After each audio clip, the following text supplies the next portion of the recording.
Hello दोस्तों, good morning, good evening, सत श्री अकाल, नमस्कार, आदाब। आप सोचोगे कि ये कहाँ से एकदम टपक गया।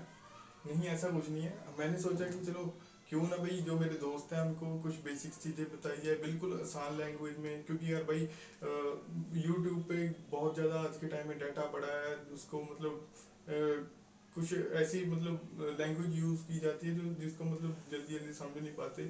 तो मैंने सोचा कि क्यों ना भाई चलो इस चैनल पे कुछ बेसिक चीज़ों को डाला जाए, क्योंकि मेरी पर्सनल थिंकिंग भी है कि नॉलेज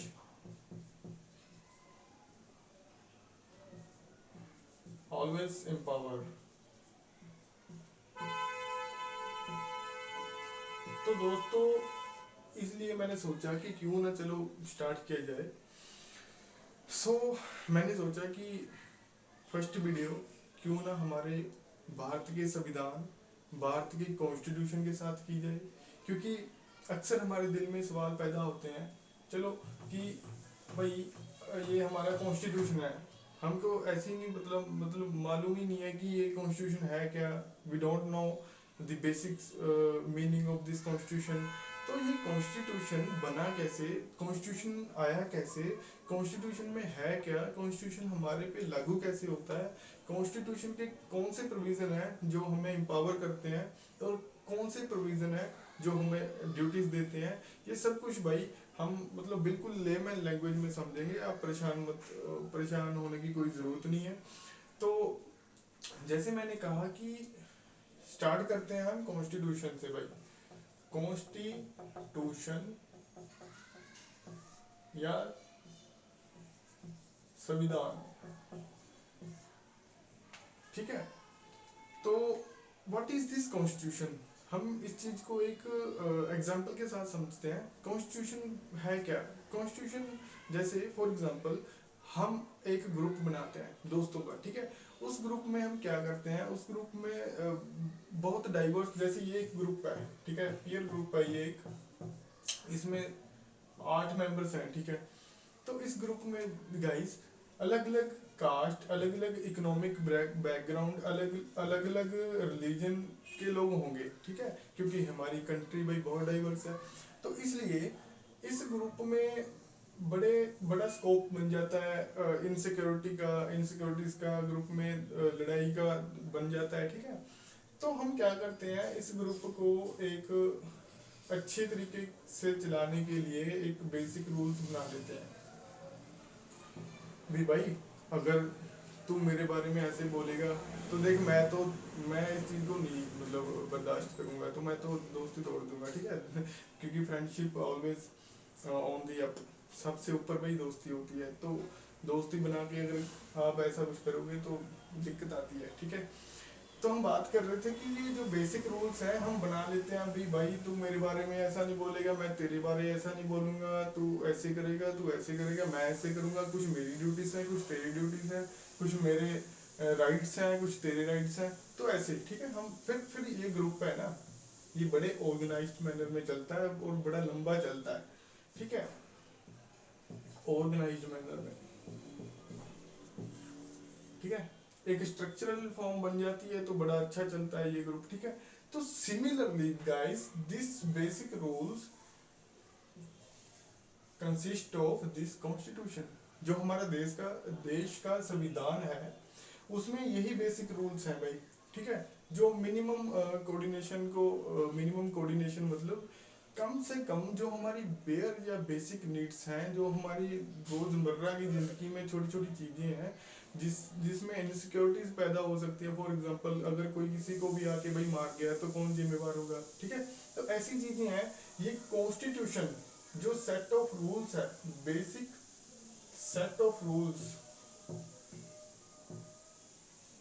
ये इंश्योर करता है भाई। जैसे हमारे ये ग्रुप का जो ये हमने बेसिक रूल्स बनाया था ना, ये इंश्योर करेगा कि भाई तू इसका नहीं इन्फ्रिंजमेंट करेगा राइट का, तू ये तेरी ड्यूटीज है। ऐसे ऐसे ही हमारा जो कॉन्स्टिट्यूशन है उसने कुछ बेसिक रूल्स बनाए हुए हैं जिसके ऊपर जो ये सेट ऑफ रूल्स हैं लागू होते हैं एक स्टेट के ऊपर, ठीक है। ऐसे ही सिमिलरली ये ग्रुप के ऊपर लागू होते हैं, ये स्टेट के ऊपर लागू होते हैं। अब हम समझते हैं कि ये स्टेट क्या है। ठीक है, केसी बियर की वैसे डेफिनेशन है इसकी जो एक्सेप्टेड है। वैसे स्टेट का मतलब क्या होता है, स्टेट चार अंगों को जोड़ के एक स्टेट बनता है। ठीक है, there are four particular of state या इंग्रेडिएंट्स ऑफ स्टेट। ठीक है, स्टेट में सबसे पहली चीज क्या होनी चाहिए भाई, पॉपुलेशन होनी चाहिए वहाँ पे। ठीक है, पॉपुलेशन क्यों होनी चाहिए, अगर भाई कहाँ कहीं पे बंदे ही नहीं है, अगर कहीं पे कोई इंसान ही नहीं है तो किस नाम का स्टेट है, क्योंकि लोगों से ही स्टेट चलती है। ठीक है, और दूसरे नंबर पे स्टेट के लिए क्या जरूरी है, दूसरे नंबर पे स्टेट के लिए टेरिटरी जरूरी है। टेरिटरी आसान लफ्जों में उसकी एक बाउंड्री होनी चाहिए भी भाई, ये इंडिया है, ठीक है, ये कोई और कंट्री है, पाकिस्तान है, ये इधर नेपाल है। ठीक है, एक टेरिटरी होनी चाहिए पर्टिकुलर। ठीक है, बाउंड्रीज होनी चाहिए। और तीसरे नंबर पे इस देश में क्या होना चाहिए, एक गवर्नमेंट होनी चाहिए भी भाई, इस देश को चलाने के लिए भी एक गवर्नमेंट चाहिए। ठीक है, इस देश को चलाने के लिए एक गवर्नमेंट चाहिए जो कि इस देश को चलाती है। ठीक है, और चौथे नंबर पे हमें क्या चाहिए, सोवर्निटी। और सोवर्निटी का मतलब क्या होता है भाई, सोवर्निटी जो होती है एक देश की कह सकते हैं कि कोई भी जो बाहरला देश है, जैसे पाकिस्तान है, पाकिस्तान इस इंडिया के बीच में कोई दखल अंदाजी नहीं कर सकता। ठीक है ना, इंडिया पाकिस्तान के किसी काम में दखल अंदाजी करेगा, तो इसी दखल अंदाजी को ना करने की जो हमारा स्टेटस है, इसी को हम कहते हैं कि ये हमारी सॉवरनिटी है, ये हमारी पावर है। स्टेट के अंदर भी कोई इंटरफेरेंस नहीं करेगा, इंटरनल सॉवरनिटी भी है, स्टेट के बाहर भी कोई इंटरफेरेंस नहीं करेगा। For example USA, China, France, कुछ भी है, कोई भी है, नहीं करेगा, तो उसे कहते हैं ये हमारी भाई सॉवरनिटी है। ठीक है, प्रभुसत्ता कहते हैं इसको। तो ये स्टेट है। ठीक है, तो एक मैं डाउट और क्लियर करना चाहता हूँ, सॉरी, कि कई लोग क्या करते हैं ना, ये इस स्टेट को, इस गवर्नमेंट को स्टेट मान लेते हैं। नहीं, गवर्नमेंट स्टेट नहीं है, स्टेट जो है ये चार अंगों को जोड़ के एक स्टेट बनती है। ठीक है, तो स्टेट का मतलब गवर्नमेंट नहीं होता, आज से अपने दिमाग से निकाल दो। और दूसरे नंबर पे हम बात करते हैं कि ये जो कॉन्स्टिट्यूशन है, किस कॉन्स्टिट्यूशन को हम मानेंगे कि ये कॉन्स्टिट्यूशन इफेक्टिव है ना। तो कॉन्स्टिट्यूशन में कुछ ऐसी चीजें होनी चाहिए जिसको मतलब लोग माने। तो इस इफेक्टिवनेस को चेक करने के लिए हम कुछ फैक्टर्स को देखते हैं कि ये कॉन्स्टिट्यूशन बना कैसे, हाउ मेड। ठीक है, और ऐसे देखेंगे कि इसको बनाया किसने, हु मेड। ठीक है, मतलब ये भी मायने करता है ना, ये चीज मैटर करती है कि किसने बनाया। ठीक है, फॉर एग्जांपल कई कंट्रियों में क्या होता है भाई, मिलिट्री ग्रुप्स होते हैं, ठीक है ना, या आर्मी होती है, वो बना देती है रोज, तो वो डिफंक्ट रहते हैं, वो चलते ही नहीं है, वो कामयाब ही नहीं होते। ठीक है, तो जैसे हमारे इंडिया की हम बात करेंगे कि कैसे बना। ठीक है, किसने बनाया और कैसे बना, और इसमें ऐसा क्या है जिसको मतलब जिसको लोग माने, व्हाट। ठीक है, तो कुछ ऐसे फैक्टर्स हैं जिससे पता लगता है कि ये कॉन्स्टिट्यूशन इफेक्टिव है या नहीं है। हम बात करते हैं हमारे इंडिया के संविधान की।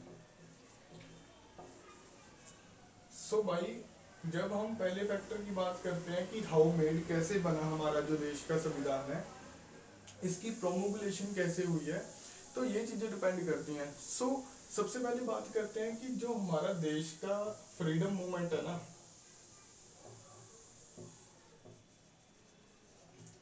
ये बड़ा लंबा मूवमेंट था, और पूरे वर्ल्ड में एक मतलब पीसफुल मूवमेंट था, और मतलब जो हमारा मूवमेंट था वो पॉपुलर भी था दोस्तों। इसमें जो हमारे फ्रीडम फाइटर्स थे, Jawaharlal Nehru, doctor B R Ambedkar, जितने भी थे, सुभाष चंद्र बोस, ये सभी, गांधी जी, ये सभी जो हमारे फ्रीडम फाइटर्स थे, ये बहुत पॉपुलर थे। ठीक है, तो तो लोगों में, people and this popular leader, एक विश्वास था, क्योंकि हमारा जो जब देश देश का संविधान बना तो लोगों का उस टाइम विश्वास था। तो ये भी हैरानी की बात है कि इंडिया के कॉन्स्टिट्यूशन को बनाने के लिए कोई रेफरेंडम, डायरेक्ट रेफरेंडम की जरूरत नहीं पड़ी। हमारे इंडिया में क्या हुआ, कॉन्स्टिट्यूएंट असेंबली के लोगों को इनडायरेक्टली इलेक्ट किया और उन लोगों ने बना दिया, भाई इतना विश्वास था हमारे लोगों का, ठीक है। तो ये ऐसे बना कि हमारे लोग जो थे वो पॉपुलर थे, हमारे फ्रीडम फाइटर, तो उनके साथ विश्वास बना हुआ था लोगों का। तो इसलिए मतलब ये बना, ये इफेक्टिवनेस की पहला फैक्टर था। पहला फैक्टर है कि कैसे बना, ठीक है, किसने बनाया वो हमने बात कर ली कि वो लीडर थे, ठीक है। तो उसमें है क्या, तो हम बात करते हैं कि कॉन्स्टिट्यूशन में ऐसा क्या होता है जिससे मतलब ऐसी क्या ऐसी चीजें हैं कि जिसमें मतलब लोग उस चीज को माने, उस कॉन्स्टिट्यूशन को माने। क्या उसके बेसिक रूल्स ऐसे हैं कि सभी लोगों की बात करते हैं, ठीक है ना। फॉर एग्जाम्पल हमारा कॉन्स्टिट्यूशन बात करता है, सॉरी सॉरी, हमारा कॉन्स्टिट्यूशन बात करता है इक्वालिटी की, ठीक है।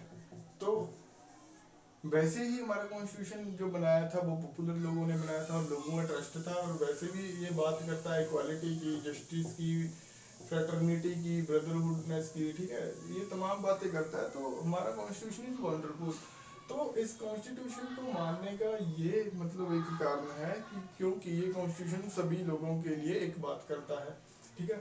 ठीक, ये हमारा हो गया फर्स्ट जो पार्ट है कि कैसे बना, किसने बनाया, ये फैक्टर जो है वो वो वो डिसाइड करते हैं कि कॉन्स्टिट्यूशन कितना इफेक्टिव है। तो इसके बाद में हम बात करते हैं कि ये जो हमारे देश का संविधान है ये करता क्या है, ठीक है। हमारे देश का संविधान भी स्टेट को बताता है कि स्टेट में किस किस लोगों ने क्या करना है, ठीक है। फॉर एग्जांपल हमारा हमारा संविधान बताता है, कॉन्स्टिट्यूशन बताता है कि जो सुप्रीम कोर्ट है, ठीक है, द एपेक्स कोर्ट, जो सबसे ऊपर सर्वोच्च कोर्ट है, ठीक है, इसको बताता है भी भाई इसमें कौन से जो जजेस हैं वो उनकी अपॉइंटमेंट्स कितनी होगी, ठीक है, उनकी सैलरी कितनी होगी। फॉर एग्जांपल हमारे जो जजेस हैं इनका, इसकी अपॉइंटमेंट, इसकी इसकी सैलरीज वगैरह शेड्यूल 2 ऑफ आर्टिकल्स में बताया गया है, ठीक है।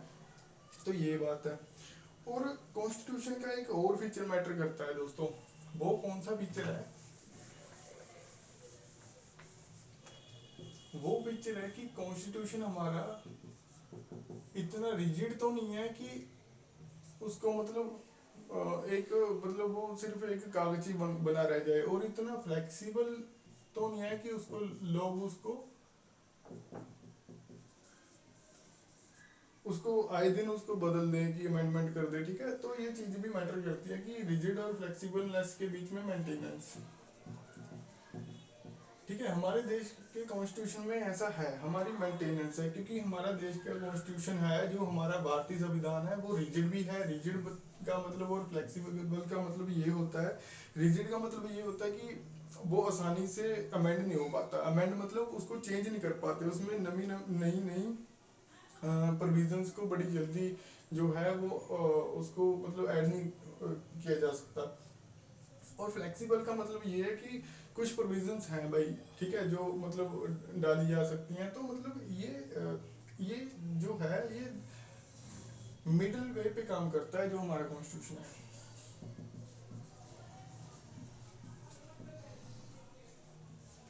या मिडिल पाथ पे, ठीक है। तो हमारी इंडिया की जो पॉलिसी है भाई वर्ल्ड में सबसे अलग ही है। हमारा जो हमारी पॉलिसी है, जो हमारा विचार है, वो विचार है मिडिल पाथ की। जैसे बुद्धा ने बताया था ना कि जो स्ट्रिंग होती है, ठीक है, किसी इंस्ट्रूमेंट की स्ट्रिंग होती है, अगर उसको ज़्यादा टाइट कर दें तो भी उसकी जो आवाज़ है वो अच्छी आवाज़ नहीं होगी, अगर उसको ज़्यादा ढीला कर दें तो भी नहीं होगी। अगर उसको एक मेंटेनेंस या उसको मिडिल वे में सेट किया जाए तो उसकी आवाज़ भी अच्छी होती है, तो सुनने में भी अच्छा लगता है। इसलिए हमारी पॉलिसीज हैं भाई, चाहे वो हम बात करें हमारी गुट निरपेक्षता की बात करें, जब हमारा देश किसी का मतलब किसी की भी साइड नहीं लेता, ठीक है, वो मिडिल वे में ही रहता है, ठीक है। तो हम बात करते हैं रिजिड और फ्लेक्सिबलनेस की। हमारे देश का संविधान है जो वो मिडिल वे पे है, वो रिजिड भी है, वो फ्लेक्सिबल भी है, ठीक है। तो इतना फ्लेक्सिबल भी नहीं है कि लोग उसको आए दिन चेंज कर दें, ये बात है। तो ये भी कॉन्स्टिट्यूशन का एक फीचर है जो उसे बनाता है कि लोग उसको माने और वो अफेक्टिव है ना। तो यहाँ तक कि हमारे जो देश के वो है ना इंटेलेक्चुअल्स थे, उन्होंने तो इसको एक लिविंग डॉक्यूमेंट भी कह दिया था कि जो हमारा कॉन्स्टिट्यूशन है वो एक लिविंग डॉक्यूमेंट है, क्योंकि ये चेंज भी हो सकता है टाइम टू टाइम, क्योंकि भाई टाइम बदलता है, सभी बदलते हैं, लोग बदलते हैं, तो लोगों के अकॉर्डिंगली ये कॉन्स्टिट्यूशन बदलता है, ठीक है। नियरली हमारे कॉन्स्टिट्यूशन में अभी भी 104 अमेंडमेंट्स हैं, और इस 104 अमेंडमेंट्स में हर एक अमेंडमेंट में अलग अलग बात की हुई है। जैसे 42 अमेंडमेंट में बात की हुई है सोवन सोवन जो हमारा प्रेम्बल है सेकुलर और सेकुलर की और सोशलिस्ट की बात की थी 42nd अमेंडमेंट में, कि जो हमारा देश है वो सेकुलर भी है। सेकुलर का मतलब पंथ निरपेक्षता, इसकी भी हम कभी बात करेंगे कि धर्मनिरपेक्षता और पंथ निरपेक्षता में क्या फर्क है, ठीक है। और सोशलिस्ट की बात की थी कि जो हमारा इंडिया का कॉन्स्टिट्यूशन है वो लोगों की वेलफेयर के लिए काम करता है, वही द पीपल ऑफ इंडिया है ना, सोशलिस्ट। तो ऐसी कुछ तमाम चीजें हैं। ये हमारा बेसिक सा कॉन्स्टिट्यूशन का एक इंट्रोडक्शन है कि जो हमारा कॉन्स्टिट्यूशन है ये सेट ऑफ रूल्स है जिससे एक स्टेट बनती है, जिससे स्टेट में जो उसके ऑर्गन्स हैं स्टेट के वो काम करते हैं, ये उनको बताता है कि कैसे काम करना है, ठीक है। तो दोस्तों ये था आज का कॉन्स्टिट्यूशन के बारे में कि ये कॉन्स्टिट्यूशन क्या है। सो मैं उम्मीद करता हूँ I hope you all are understanding this all about the constitution, and you would like the video and also comment and share. So